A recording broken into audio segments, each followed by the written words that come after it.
Bárbara e eu quero te dar boas-vindas ao Entre Livros. Esse vídeo que você vai assistir aí agora é um pedacinho dos nossos encontros que acontecem semanais, sempre às segundas-feiras, às 19 horas. Se você carrega inseguranças nesse início da clínica, saiba que você não está sozinho. Esse é um lugar para a gente caminhar juntos. Aqui a gente mergulha em Freud, lê Lacan, entre outros autores, sempre com afeto e espaço para construir conhecimento e prática. Para você estar junto com a gente ao vivo, é só clicar lá no link da descrição e entrar no grupo. Eu vou adorar ter vocês por lá. Bom, gente, boa noite para todo mundo. Vamos começando a leitura desse texto que foi escolhido por nós, inclusive numa certa votação, né? Hoje a gente inicia o texto Luto e Melancolia, um texto de Freud, escrito em 1915, publicado em 1917. Acho que a gente tem muitas questões para pensar nesse texto. Eu lendo o texto essa semana e na semana passada também, eu achei um texto que dá para a gente conversar muito com a clínica, né, com alguma coisa muito atual, contemporânea.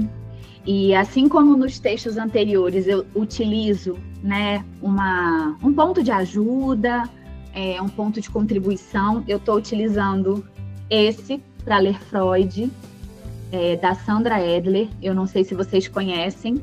A ideia desse livro, né, da escrita dela, é muito interessante porque ela faz um contraponto com a clínica contemporânea mesmo, né? Então ela traz a ideia do que Freud está ali, dizendo sobre luto, melancolia, fazendo um certo paralelo com a depressão, né? Acho que o que Freud está trazendo enquanto luto, enquanto perdas, que a gente vai desenvolver no decorrer do texto, ela traz isso como perdas também de um certo ideal, perdas no eu, né? Perdas pessoais. Então ela faz um certo contraponto com a melancolia.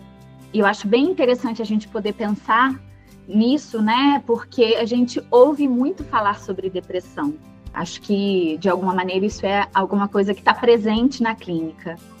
E acho que é interessante a gente poder ir dialogando com isso, né? Com o que vocês quiserem trazer, com o que o texto do Freud traz, que é um texto muito rico, e alguns apontamentos, assim, que eu acho que é interessante que ela traz como uma certa questão, assim, para a gente poder pensar na clínica contemporânea, né? Eu fiz um resuminho de algumas coisas que eu achei interessante para a gente ir lá na etimologia da palavra, né, por que surgiu melancolia, o que tem a ver com isso, porque eu achei muito interessante quando eu fui pesquisar isso, e a Sandra também traz isso no texto, no livro dela, e acho que pode ser interessante para a gente poder entender um pouquinho da história por detrás dessa palavra, de como é que ela era utilizada, né? E aí, gente, a gente tem feito a leitura do texto, né? Eu ainda não consigo me desapegar, gente, de livro para mim, para eu poder grifar, para eu poder fazer anotação, é alguma coisa que eu acho que eu não avancei nisso, assim. Então, a gente está fazendo a leitura no PDF, né? Então, eu vou acompanhar junto com vocês no PDF, mas o PDF não tem a nota de rodapé. E aí, no meu livro, tem as notas de rodapé. Então, eu vou ficar aqui com o meu livro do lado, a gente vai acompanhando pelo PDF a leitura, vocês daí. Eu vou compartilhar com vocês aqui, né? A tela está compartilhada da leitura. E a gente vai acompanhando juntos. E aí, quando tiver uma nota de rodapé, eu vou recorrer ao meu livro aqui. E a gente vai seguindo, se vocês quiserem falar alguma coisa, interromper a leitura. E assim a gente vai seguindo como a gente sempre fez. Combinado? Então, vamos lá, gente. Eu vou começar pelo resumo que eu fiz, como eu falei para vocês, né? Eu fui lá na ideia de pensar, né? Na etimologia da palavra. A gente poder dar uma certa entendida também, assim, uma certa compreendida do tempo das coisas, assim. Eu acho que isso é interessante, já que a gente está começando um texto agora, assim, né? Então, vamos a isso, tá? Então, foi como eu estava dizendo para vocês, né? Freud, ele escreve esse texto em 1915, inclusive no meio da Primeira Guerra Mundial, né? Acho que um período, inclusive, que essa experiência de perda, né, de morte, de luto, estava muito presente por conta, né, do que estava acontecendo naquele momento. Então, esse texto publicado, né, em 1917 é uma parte dos escritos metapsicológicos, que alguns deles a gente já estudou aqui, né?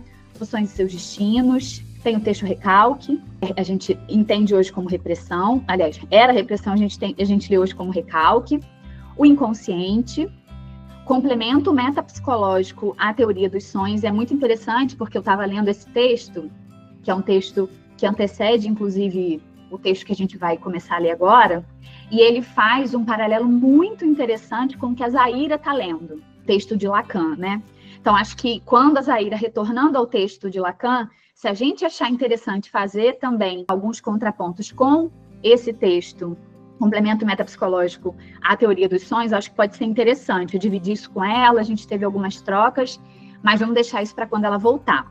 E o próprio texto Luto e Melancolia, né? Então, nesses escritos metapsicológicos, há conceitos que a gente estudou no Narcisismo, que é um texto que está fresquinho.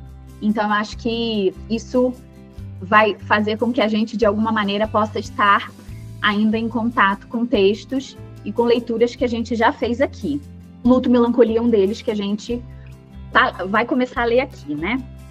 Então, o ponto, assim, acho que importante para a gente pensar, né, o que Freud está querendo dizer, tentando trazer, assim, né, qual é a diferença, né, o que existe de diferença do luto para a melancolia, o que se tem a partir dessas duas perdas, né, que se trata de uma certa perda, onde o sujeito, de alguma maneira, elabora isso, né, consegue isso, e na melancolia não, né? Então, o que ele está trazendo aqui para a gente poder pensar é, o que acontece que em um a coisa anda e no outro a coisa não anda, né? Então, é importante a gente poder pensar que ele está trazendo isso nesse momento para a gente poder pensar no texto, né? Então, a gente vai, inclusive, no decorrer do texto, voltar, né? Falei para vocês sobre a etimologia da palavra, que eu achei muito interessante. Pode ser que não faça nenhum sentido para vocês, mas eu achei legal e resolvi dividir com vocês. Então, vamos lá. Isso não está no documento de vocês. Se vocês quiserem, depois eu posso até compartilhar com vocês, tá? O termo melancolia, escrito como melancholia, está vinculado à ideia de bile negra. Melas, negro, coule, bile, que em excesso seria responsável pela tristeza. A expressão melancolia apareceu pela primeira vez na Grécia, no século IV a.C. Melancholie, les métamorphoses de la dépression. Gente, sou muito boa com essa língua. Coincidindo com as definições iniciais do homem enunciados por pensadores gregos. De acordo com a concepção segundo a qual a natureza compreenderia 4 estações e a matéria 4 qualidades fundamentais: o calor, o frio, o seco e o úmido. O homem deveria ser constituído por 4 elementos.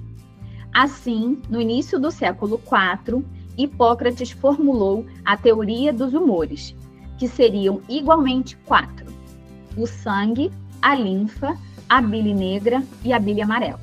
As condições de saúde ou de doença estariam de acordo com a teoria humoral, relacionados ao equilíbrio ou ao desequilíbrio dessas substâncias no organismo, designando inicialmente apenas uma substância que faria parte do corpo.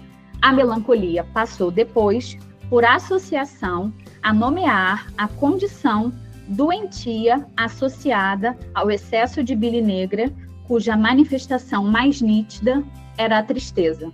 Gente, foi isso que eu achei, e eu achei muito interessante da gente poder pensar o quanto lá no século IV, né, já tinha alguém pensando nisso, assim, né, trazendo uma certa maneira, lógica ou não, para poder dar conta de nomear, assim, né, como disse aqui, a teoria humoral, né. Achei muito interessante isso. Agora, voltando para o nosso texto, vocês me dizem aí como é que tá para vocês, se tá aparecendo de boa para a gente começar a ler, tá? Então tá. Vamos lá.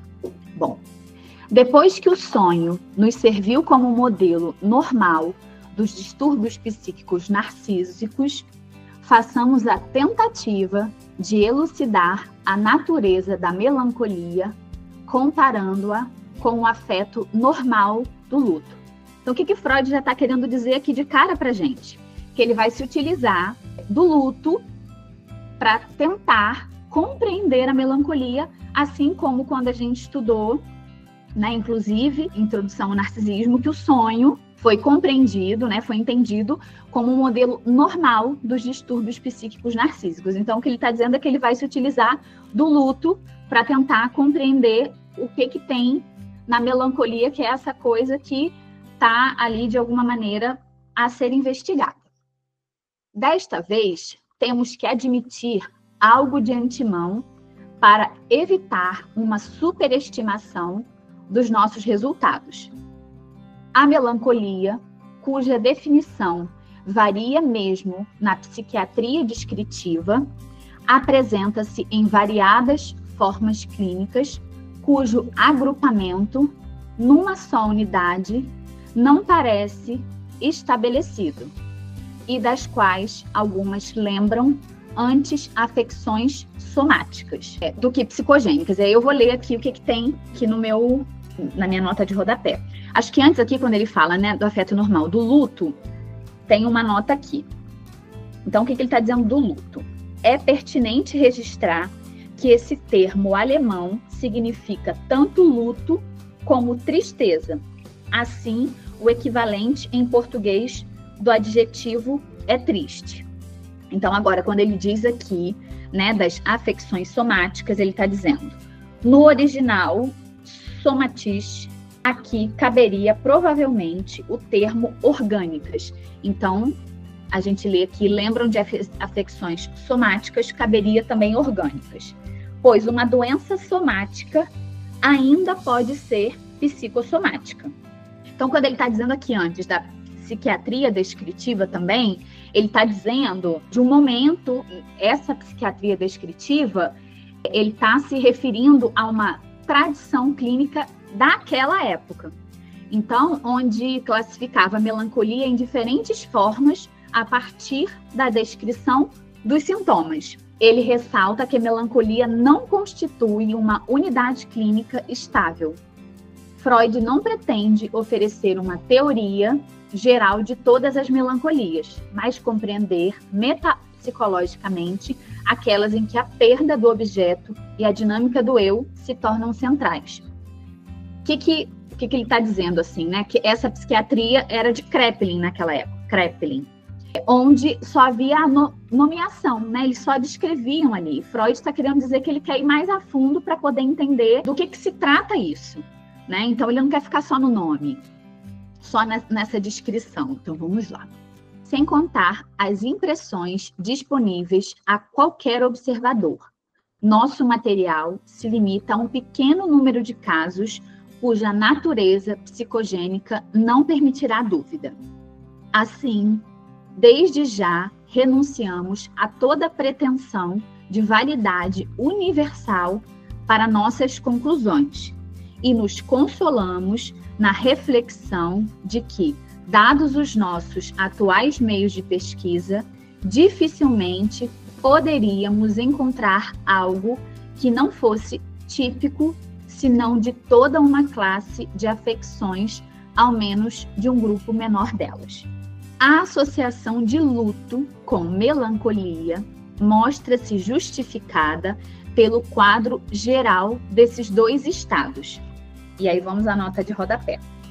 Abraham, a quem devemos o mais relevante dos poucos estudos psicanalíticos sobre o tema, também partiu dessa comparação. E aí ele fala o nome do livro, mas eu não vou nem me atrever a tentar falar.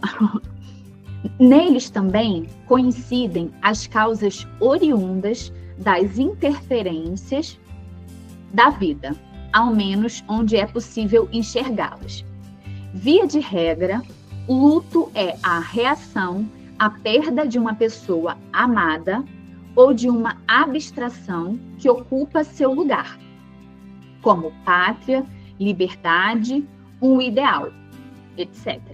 Sob as mesmas influências, observamos em algumas pessoas melancolia em vez do luto.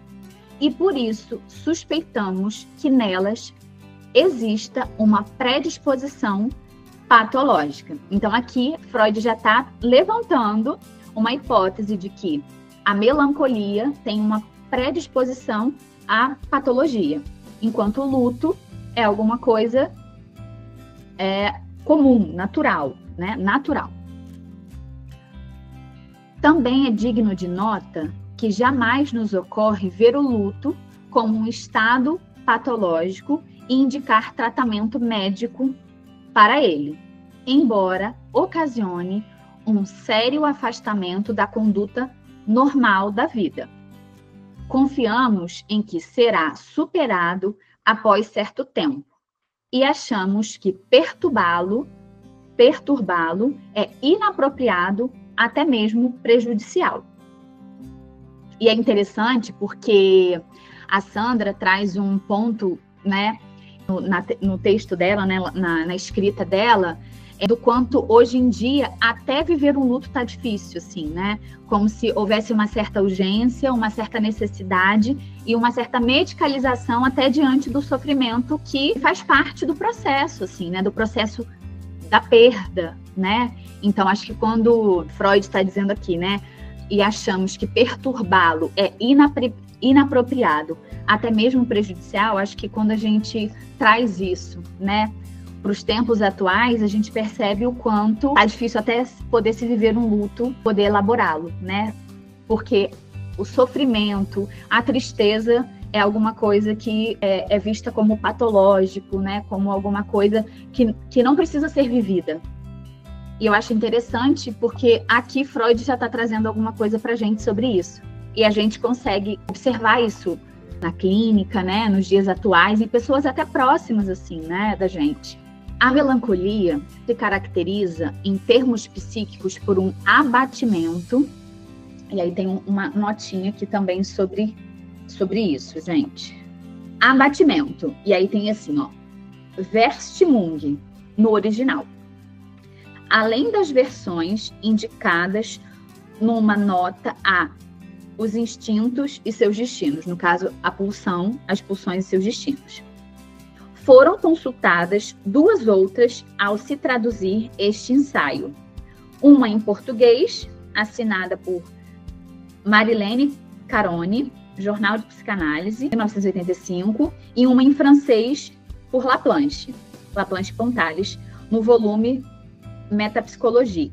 Eis o que todas elas apresentam nesse caso: desânimo, estado de ânimo, desanimação, depressão, humor depressivo, enfim. Então, abatimento, ele está querendo dizer desse sentido. A melancolia se caracteriza em termos psíquicos por um abatimento doloroso, uma cessação do interesse pelo mundo exterior, perda da capacidade de amar, inibição de toda atividade e diminuição da autoestima. Autoestima, vamos lá. Também pode ser traduzido por amor próprio. Nas versões consultadas, encontramos sentimento de autoestima, amor próprio, sentimento de si, a mesma pessoa e aí várias outras. Na tradução de Marilene Carone, uma nota chama a atenção para o prefixo selbst, para o grande número de palavras em que ele aparece. Afirma que a profusão dos termos selbst certamente encontra seu sentido mais profundo na articulação teórica do próprio texto e reflete a importância do movimento de retorno à própria pessoa, descrito em pulsões e seus destinos. Ela prefere pulsão para tribe, como o segundo destino pulsional. Então, autoestima a gente pode entender como amor próprio. que se expressa em recriminações e ofensas à própria pessoa e pode chegar a uma delirante expectativa de punição. Esse quadro se torna mais compreensível para nós se consideramos que o luto exibe os mesmos traços, com exceção de um. Nele, a autoestima não é afetada, ou seja, o amor próprio não é afetado no luto. De resto, é o mesmo quadro. O luto profundo, a reação à perda de um ente amado, comporta o mesmo doloroso abatimento à perda de interesse pelo mundo externo, na medida em que não lembra o falecido, a perda da capacidade de eleger um novo objeto de amor, o que significaria substituir o pranteado, o afastamento de toda atividade que não ligue à memória do falecido. Logo, vemos que essa inibição e restrição do eu exprime uma exclusiva dedicação ao luto, em que nada mais resta para outros intuitos e interesses. Na verdade, esse comportamento só não parece patológico porque sabemos explicá-lo bem. Até aí tá todo mundo de boa? Também admitiremos a comparação que qualifica de doloroso o estado de ânimo do luto. A justificativa para isso provavelmente ficará clara quando pudermos caracterizar a dor do ponto de vista econômico. Então, gente, quando a gente fala de ponto de vista econômico, a gente está dizendo do investimento, da quantidade de energia que se coloca nisso, né? Então, o econômico faz referência a isso, né? Em que consiste o trabalho realizado pelo luto? Não me parece descabido expor esse trabalho da forma seguinte. O exame da realidade mostrou que o objeto amado não mais existe, e então exige que toda a libido seja retirada de suas conexões com esse objeto. Isso desperta uma compreensível oposição. Observa-se geralmente que o ser humano não gosta de abandonar uma posição libidinal, mesmo quando um substituto já se anuncia. Essa oposição pode ser tão intensa que se produz um afastamento da realidade e um apego ao objeto mediante uma psicose de desejo alucinatório. Ver o ensaio anterior. Quando ele está dizendo desse ensaio, ele está fazendo apontamento para um texto, inclusive, que a gente já estudou, que é As Pulsões e Seus Destinos.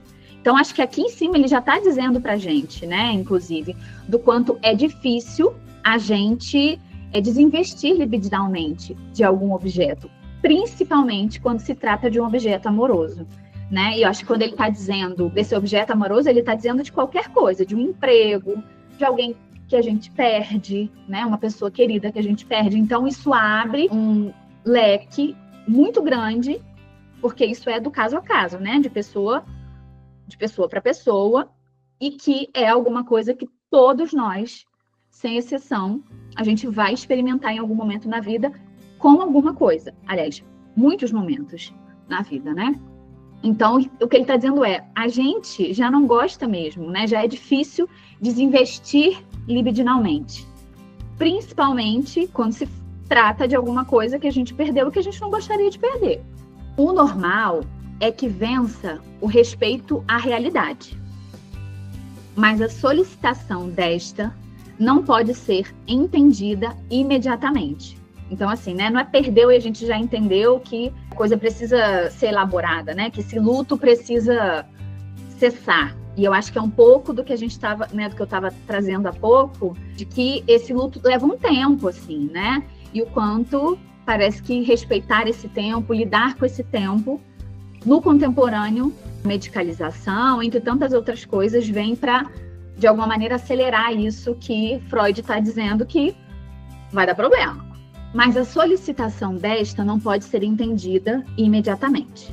É cumprida aos poucos, com grande aplicação de tempo e energia de investimento. E enquanto isso, a existência do objeto perdido se prolonga na psique. Cada uma das lembranças e expectativas em que a libido se achava ligada ao objeto é enfocada e superinvestida, e em cada uma sucede o desligamento da libido. Não é fácil fundamentar economicamente porque é tão dolorosa essa operação de compromisso em que o mandamento da realidade, pouco a pouco, se efetiva. É curioso que esse doloroso desprazer nos pareça natural. Tô lendo certo? Tô, né?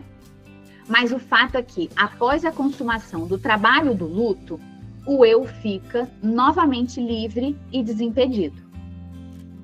Apliquemos agora a melancolia, o que verificamos sobre o luto. Numa série de casos, é evidente que também ela pode ser reação à perda de um objeto amado. Em outras ocasiões, nota-se que a perda é de natureza mais ideal. O objeto não morreu verdadeiramente. Foi perdido como objeto amoroso, o caso de uma noiva abandonada, por exemplo. Em outros casos ainda, achamos que é preciso manter a hipótese de tal perda, mas não podemos discernir claramente o que se perdeu. E é lícito supor que tampouco o doente pode ver conscientemente o que perdeu. Esse caso poderia apresentar-se também quando a perda que ocasionou a melancolia é conhecida do doente, na medida em que ele sabe quem, mas não o que perdeu nesse alguém. Isso nos inclinaria a relacionar a melancolia, de algum modo, à perda de objeto subtraída à consciência. Ou seja, tem algo dessa perda que é inconsciente. Diferentemente do luto, em que nada é inconsciente na perda. Então, acho que aqui ele já está dizendo, quando ele traz, aplicando isso na melancolia, ele está dizendo que na melancolia pode haver a perda de um objeto, mas que não se sabe ao certo o que se perde nesse objeto. Tem alguma coisa que é inconsciente. Então, é o que ele está trazendo do porquê a diferença do luto, né? Onde o sujeito, ao elaborar, ao consumir esse trabalho, né? Ao consumar esse trabalho do luto, o sujeito fica livre e desimpedido, assim, né? O eu fica livre e desimpedido para poder, enfim, né? Inclusive, investir essa libido em outra coisa. Mas, na melancolia não é assim que acontece. No luto, vimos a inibição e a ausência de interesse explicadas totalmente pelo trabalho do luto que absorve o eu. Na melancolia, a perda desconhecida terá por consequência um trabalho interior semelhante e, por isso, será responsável pela inibição que é própria da melancolia. Mas a inibição melancólica nos parece algo enigmático, pois não conseguimos ver o que tanto absorve o doente. O melancólico ainda nos apresenta uma coisa que falta no luto, um extraordinário rebaixamento da autoestima. Acho que a gente já leu, né, sobre a autoestima. Um enorme empobrecimento do eu. No luto, é o mundo que se torna pobre e vazio. Na melancolia, é o próprio eu. O doente nos descreve seu eu como indigno, incapaz e desprezível. Recrimina e insulta a si mesmo. Espera rejeição e castigo. Degrada-se diante dos outros. Tem pena de seus familiares por serem ligados a alguém tão indigno. Não julga quem lhe sucedeu uma mudança. Estende sua autocrítica ao passado. Afirma que jamais foi melhor. O quadro desse delírio de pequenez, predominantemente moral, é completado com insônia, recusa de alimentação e uma psicologicamente notável superação do instinto que faz todo vivente se apegar à vida. Até aqui está todo mundo conseguindo entender, compreender bem o texto? Tanto do ponto de vista científico como do terapêutico, seria infecundo contradizer o paciente que faz essas acusações ao próprio eu. De algum modo, ele deve ter razão, deve descrever algo que se passa tal como lhe parece. Então não adianta, né, gente? Se em algum momento a gente ouve isso na clínica, a gente querer dizer para o paciente que as coisas não são bem assim, né? Até porque acho que quando a gente está diante de uma escuta, né, o que vale para a gente ali é a verdade do sujeito. Então, é sobre ouvir isso, inclusive, né? Ele se acha realmente sem interesse, incapaz para o amor e para realizar coisas, tal como diz.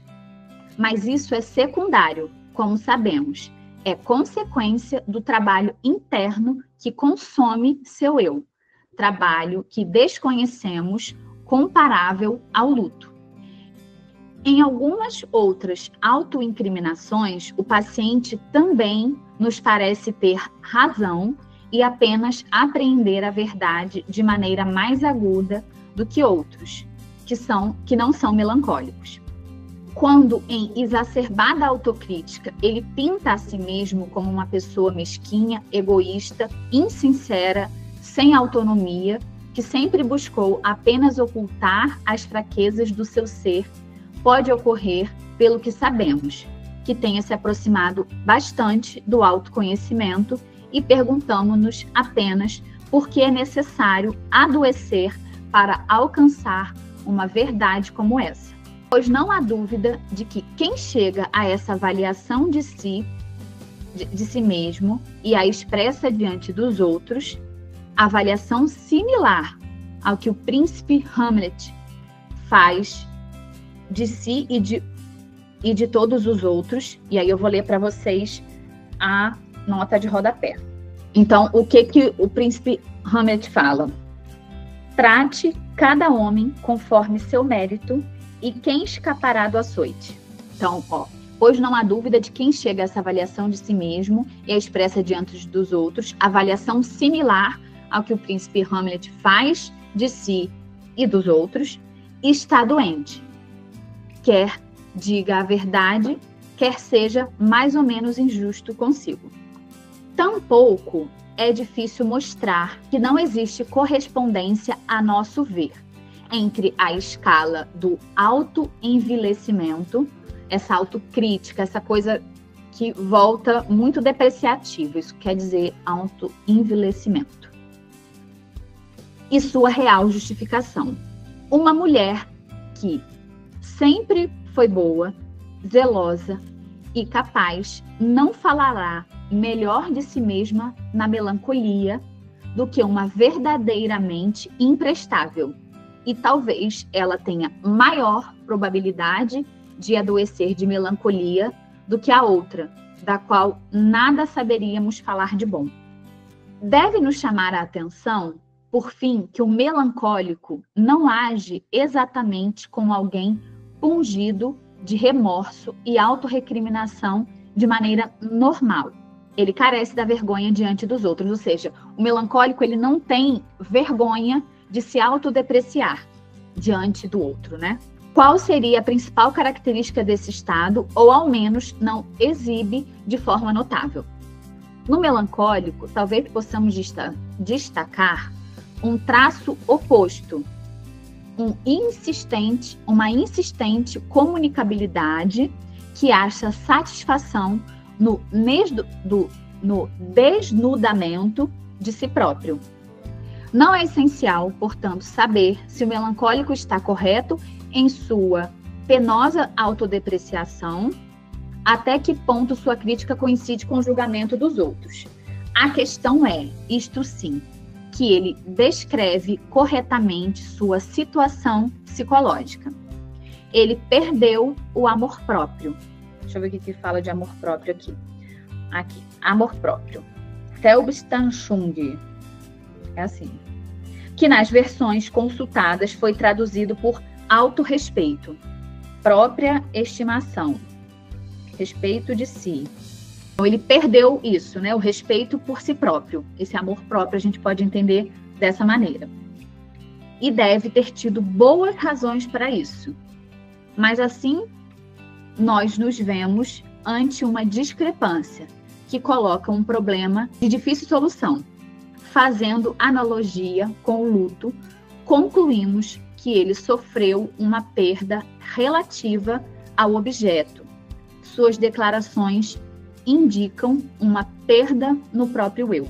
Gente, eu preparei a leitura, acho que a gente conseguiria continuar lendo o encerramento aqui do nosso encontro, mas eu achei interessante a gente poder abrir um pouquinho para a gente poder conversar, para a gente poder pensar em alguma coisa. Não sei como é que fica para vocês o texto, se eu achei um texto de, até agora, né, de uma fácil compreensão, eu não sei se chega assim para todo mundo, mas caso não, acho que esse é um momento que a gente pode abrir para a gente conversar, para tirar alguma dúvida, para voltar em algum ponto. O que vocês acham, gente?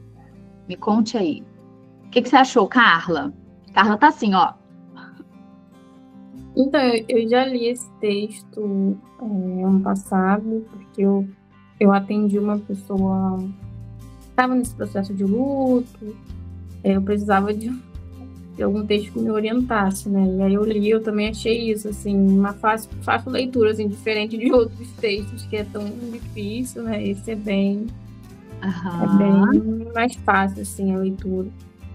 Mas sim, é isso que realmente eu, antes de ler, né, no ano passado, eu não sabia sobre essa diferença, né? Diferenciação que ele faz, né, da melancolia com o luto, né? Que melancolia é algo realmente mais patológico, algo que às vezes não é processado, né? Então, assim, eu não entendo muito bem, mas pelo que eu lembro e até onde a gente leu hoje, é bem isso mesmo, sabe? Eu não atendo muita gente no luto e tal. Eu, até na época, quando eu atendi, assim, foi meio estranho essa chegada, porque não foi uma pessoa que chegou com essa queixa, sabe? Foi uma queixa que foi aparecendo, então na supervisão, a gente entendeu que talvez essa seria a questão principal a ser trabalhada, mas sim, esse livro me ajudou, assim, esse texto me ajudou muito, assim, na época que eu atendi. Acho que a gente vai ter aí até o final para a gente estudar mais, como você disse aí, né? Se utilizou, acho que a gente vai poder trazer mais tratamentos, se em algum momento tiver algo de outras leituras que também possa contribuir.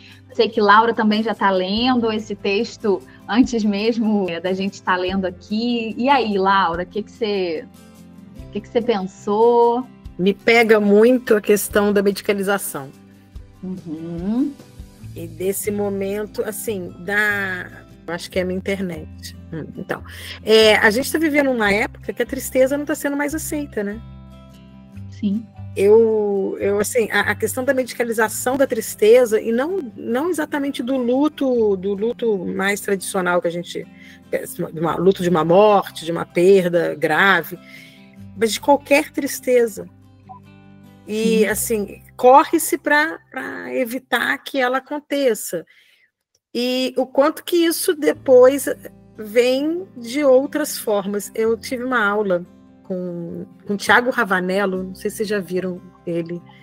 Ele é professor, acho que da Federal de Goiás, não tenho certeza não. E ele falou de uma paciente dele que tinha perdas gestacionais. E aí falou que a primeira perda que ela teve, já era avançada a gestação, doparam ela. E o quanto que isso causou um problema para ela quando ela engravidou outra vez. Porque ela não tinha vivido o luto daquela perda. E aí ela teve uma segunda perda e ela pediu, foi um pedido, ela pediu para ele ir ao hospital para não deixarem ela ser dopada, para ela poder ver o bebê, porque já estava assim, tipo, e que ela não tinha conseguido da primeira vez, porque apagaram ela e ela não pôde vivenciar, e assim, a dificuldade que ela teve de elaborar o luto por não ter tido uma despedida, por não ter visto, por não ter passado por aquele momento de forma presente ali, né? Então, assim, eu acho que é difícil a gente lidar com a tristeza na vida da gente. Acho que é difícil a gente escutar a tristeza sem querer dar uma solução. Eu acho que as pessoas chegam até a gente pedindo por soluções rápidas, assim, você tem que me ajudar, faz alguma coisa, o que você vai fazer com isso? Eu preciso de uma resposta, porque a gente está vivendo nessa sociedade imediatista, né? Assim, tem que melhorar, tem que ficar bem, tem que ser rápido. E eu acho que a gente vai na contramão disso, né? Por isso que eu acho interessante, né, Laura, a gente ler esse texto, né, que já traz para a gente coisas muito atuais, mas atrelar isso ao que a gente ouve enquanto um sofrimento, enquanto depressão, né, enquanto tantas outras nomenclaturas, nomeações que a gente possa pensar aqui, né, para abarcar a tristeza, assim, né? Parece que quando se é depressão ou se é qualquer outra coisa, fica mais fácil de se medicar, né? Fica mais fácil de se resolver, né? Claro que eu não estou dizendo que todo mundo lida ou olha, né, para o luto, para a tristeza, né, para o sofrimento da mesma maneira, mas eu acho que a gente está vivendo, né, um momento onde não há tempo e espaço para isso, assim, né? Para, inclusive, se elaborar mesmo. O que o sofrimento traz também de uma certa... Acho que de uma certa elaboração do que a gente perde sobre nós quando algo se perde mesmo, né? Quando a gente perde alguém, a gente está dizendo, inclusive, do que a gente estava lendo aqui, né? Sobre o investimento libidinal nosso sobre aquilo, né? Sobre o que se perde, sobre o que se perdeu. Então, acho que vai ser um texto muito interessante para a gente poder associar, para a gente poder trazer para nossa clínica atual, independente de qual clínica se trate, né? Seja da criança, seja do adolescente. Acho que é um tema que vai trazer para a gente a possibilidade de pensar, né, no quanto, às vezes, isso também nos angustia, como você disse, né, Laura? O paciente chega, ou, né, ou até mesmo, às vezes, alguém que sabe que a gente é psicólogo, né? O que eu faço, o que eu preciso fazer, qual é o caminho que se faz para encurtar esse sofrimento, né? E não tem, né? Não tem. Acho que é poder caminhar, né? Esse caminho, se é assim que a gente pode dizer, né? Então, acho que sim, vai ser um texto muito interessante, que vai trazer para a gente muito sobre o narcisismo, né? Sobre essa questão, inclusive, de que perder o ideal, um certo ideal sobre nós, é também viver um luto, né? Importante, inclusive. Então, acho que a gente vai ter bastante trabalho pela frente, mas acho que com um texto que veio para colaborar, facilitando as coisas para a gente, né? Bianca, e assim, eu fiquei pensando também, eu estou lendo um outro livro da Vera Iaconelli, que chama Manifesto Antimaternalista. Isso mesmo. Ela, numa parte do livro, ela fala sobre o repetir, e ela fala da necessidade de repetir, né, que tem no texto repetir, recordar, elaborar, e ela fala da necessidade da gente deixar com que as pessoas, né, que os pacientes, no caso, repitam para conseguir elaborar essa perda. E um contraponto com a medicalização, porque assim, se a gente fala que tem que ter um reinvestimento libidinal no próprio sujeito, quando tem o luto, que a elaboração do luto é isso, né? Você pegar aquele investimento e reinvestir.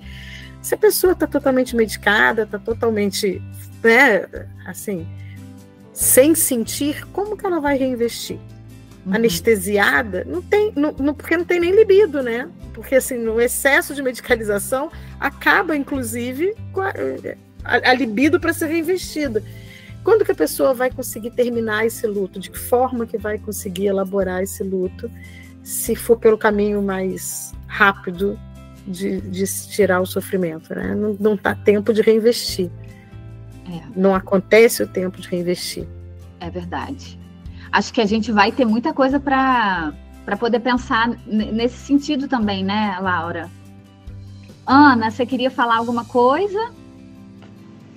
É porque eu vejo muito disso chegando na clínica, mas a partir da perda de um ideal, né?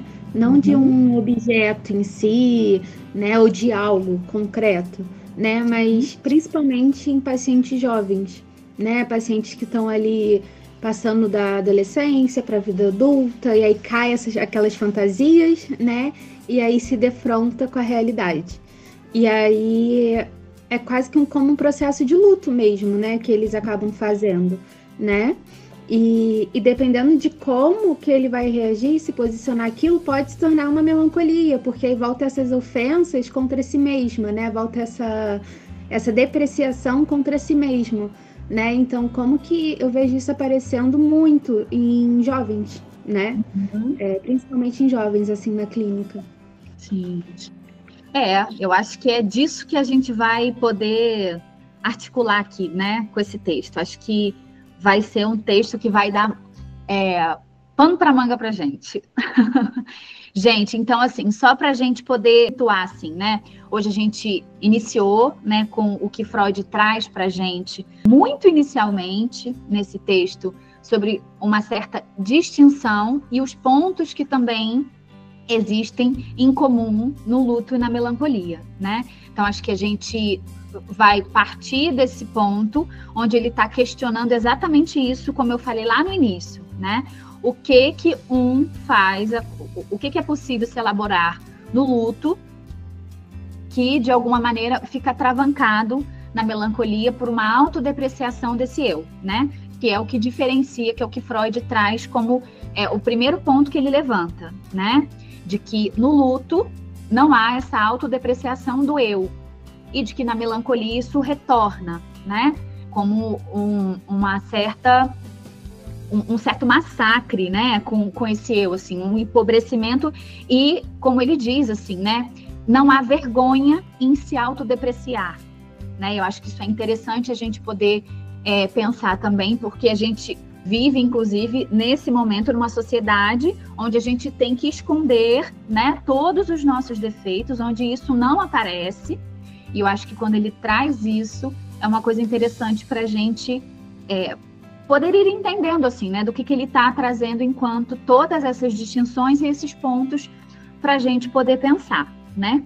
Como vocês já estão sabendo, Zaira está de férias, e aí na semana que vem a gente retorna com o texto Luto e Melancolia, para a gente dar continuidade. Combinado? Então vou esperar vocês aqui semana que vem para a gente dar continuidade. Tá bom?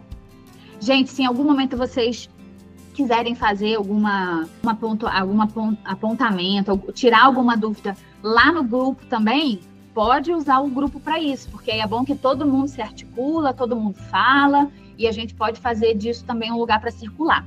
Tá bom?